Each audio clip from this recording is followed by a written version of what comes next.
បាទសូមជម្រាបសួរបងប្អូនខាន់ចេញវីដេអូច្រើនជាយូរហើយចូលមកទឹកដែរនៅក្នុង YouTube ដោយសារខ្ញុំរវល់ខ្ញុំផុសទៅក្នុង TikTok បងប្អូនណាផុសទៅក្នុង TikTok ហើយវីដេអូនេះក៏ចែកម្លែកដើម្បីឲ្យបងប្អូនដែលអ្នកស្រឡាញ់វត្ថុស័ក្តិសិទ្ធិដូចជាប្រភេទស្នែងក្របីឃ្លីកបក់ធ្លុះបងប្អូននេះស្នែងក្របីឃ្លីកបក់ធ្លុះពេលនេះធ្លុះឡើងប៉ោងដល់ខាងក្នុងណាបាទហើយស្នែងនេះគឺជាប្រភេទស្នែងគីឡូលំដាប់ហើយវា72គីឡូនឹង72គីឡូជាប្រភេទស្នែងដែលមេវងបងប្អូនណាស្នែងនេះបានមកពីរតនគិរីបាទប្រភេទស្នែងបក់ធ្លុះនេះគឺយើងប្រើសឹង100គុណទៅលើការពារពពួកអមនុស្សខ្មោចព្រាយបិសាចហើយបើយើងសាងជាតួអង្គនេះ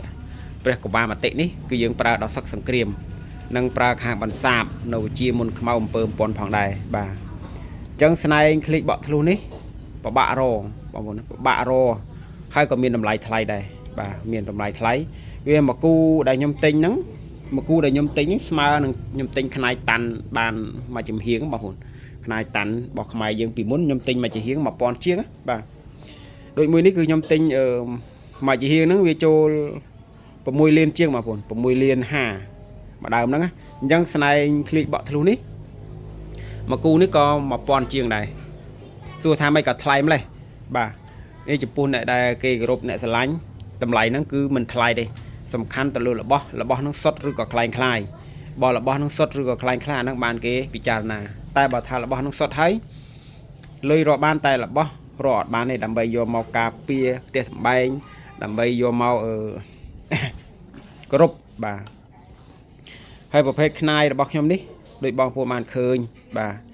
ជាប្រភេទខ្នាយតាន់ខ្នាយនេះបានពីសំឡូតប្រវត្តិភ្លើងព្រៃឆេះអត់ដល់ទេជ្រូកនឹងវាតៃសាកនឹងដបោកអ្នកស្រុកគាត់តាអាឈើនឹងដបោកនឹងទៅចូលទៅឃើញបរយបាទឃើញតែម្ដងហ្នឹងហើយដោះនឹងពួនវិញគឺណែនឈឹងបងប្អូនណាណែនឈឹងបាទណែនឈឹងនឹងពួនច្រើនណាស់នេះខ្មៅហ្នឹងវាប្រឡាក់ប្រេងដូងខ្ញុំត្រាំដល់ពេលទៅឡើងខ្មៅតែសនេះគឺប្រភេទដោះថ្មីបងប្អូនដោះថ្មីបាទមានគេចង់បានច្រើនគាត់ថាខ្ញុំអត់ជឿបងប្អូនខ្ញុំទុកចែកកូនបាទហើយបើជឿក៏ថ្លៃដែរមិនថោកទេ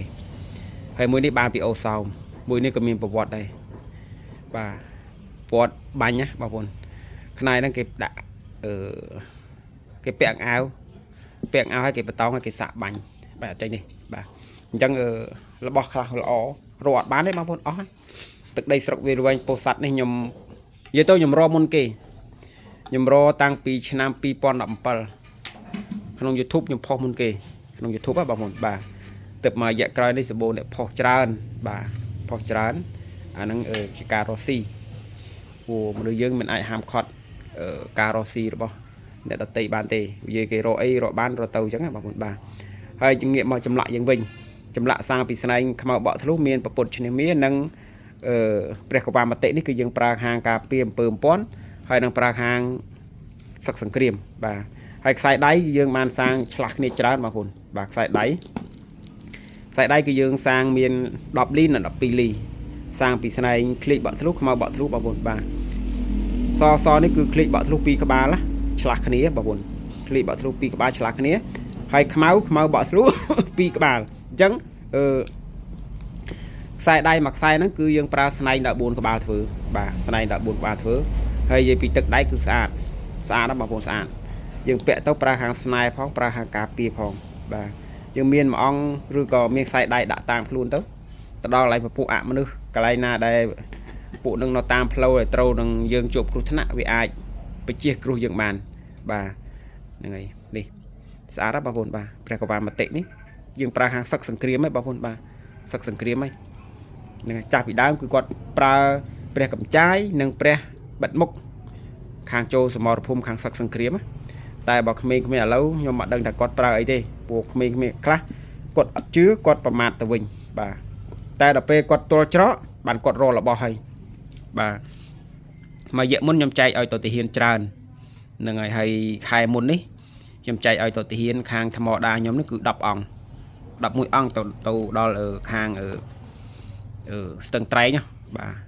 តែវគ្គក្រោយគឺខ្ញុំដាក់ជាវក្នុងតម្លៃមួយសមរម្យដើម្បីយកបច្ច័យខ្លះ ពូបើសិនជាយើងឲ្យដល់រហូតអត់កើតទេបងប្អូនណាបាទស្នែងខ្មៅមួយគូចូល3-400ហើយឆ្លាក់មួយអង្គ50000ស្រោប20000 70000អញ្ចឹងយើងគិតទៅ10អង្គប្រហែល70-80ម៉ឺនអញ្ចឹងណាអញ្ចឹងខ្ញុំចែកវគ្គមុនអំភាសាយវគ្គនេះគឺខ្ញុំដាក់តម្លៃជាវបាទហើយជាវក្នុងតម្លៃពិសេសដែរសម្រាប់កងទ័ពបាទសម្រាប់ស្រីមានប្រមាណនេះ2អង្គបងប្អូនយើងប្រើខាងស្នែប្រើខាងរិទ្ធណាច់និងការពារពពួកអមនុស្សខ្លាំងហើយក៏ប្រើខាងស្នែដែរស្នែបក់ធ្លុះបងប្អូនបាទហើយបងប្អូនចង់បានប្រភេទចុងស្នែងកបីឃ្លីបក់ធ្លុះតិចទៀតខ្ញុំកាត់ហើយតែគាត់អត់ថ្លៃបងប្អូនណាថ្លៃស្នែនេះខ្ញុំកាន់ចូល3ខែនេះអត់ទាន់មានពីណាដែលអាចមានស្នែដូចខ្ញុំទេទម្ងន់73គីឡូនេះអត់ទាន់មានទេបាទអត់73គីឡូ3គីឡូជាងមានតែខ្ញុំទេបាទហើយចំពោះប្រភេទខ្នាយតាន់នេះបងប្អូនចង់បានក៏អាចសួរតម្លៃបានសួរលេងទៅតែបើមាននិស្ស័យក៏ជាវទៅតែបើគិតថាថ្លៃអាហ្នឹងដើរររបស់ផ្សេងទៀតបាទដើរររបស់ផ្សេងទៀតក្រៅពីខេត្តពោធិ៍សាត់ខ្ញុំណាមានខេត្តស្ទឹងត្រែងខេត្តរតនគិរីទៅតែគាត់ថាដូចខ្ញុំបញ្ជាក់បងប្អូនបើសិនជាអ្នកព្រៃអ្នកភូមិអ្នកស្រុកគេរកបានគេដាក់ជាវហើយបើសិនជាអ្នកជាវនោះដូចខ្ញុំអ្នកគ្រប់ថែសានេះក៏កម្រលក់ចេញដែរហើយបើលក់ចេញក៏ថ្លៃដែរមិនថោកទេហ្នឹងហើយតែបើរបស់អត់ដឹងប្រភពច្បាស់អាហ្នឹងគេដាក់ទៅវិញធូរឲ្យដើម្បីយកលុយចំណេញតែចំពោះខ្ញុំផុសវីដេអូនេះវាចូលមើលមកនៅខ្ញុំ2019អញ្ចឹងខ្ញុំផុស6ឆ្នាំហើយបាទខ្ញុំផុស6ឆ្នាំហើយបាទអញ្ចឹងមានតែប៉ុណ្ណឹងបាទបងប្អូនចង់បានចម្លាក់ដោយសារពីស្នែងក្បីខ្មៅបក់ធ្លុះប្រើខាងសឹកសង្គ្រាមអាចចូលសាបានបាទហើយប្រភេទកម្មដៃនេះក៏អាចយកទៅប្រើខាងស្នែនិងប្រើខាងការពារផងដែរបាទអញ្ចឹងសូមអរគុណបងប្អូនហ្នឹងហើយ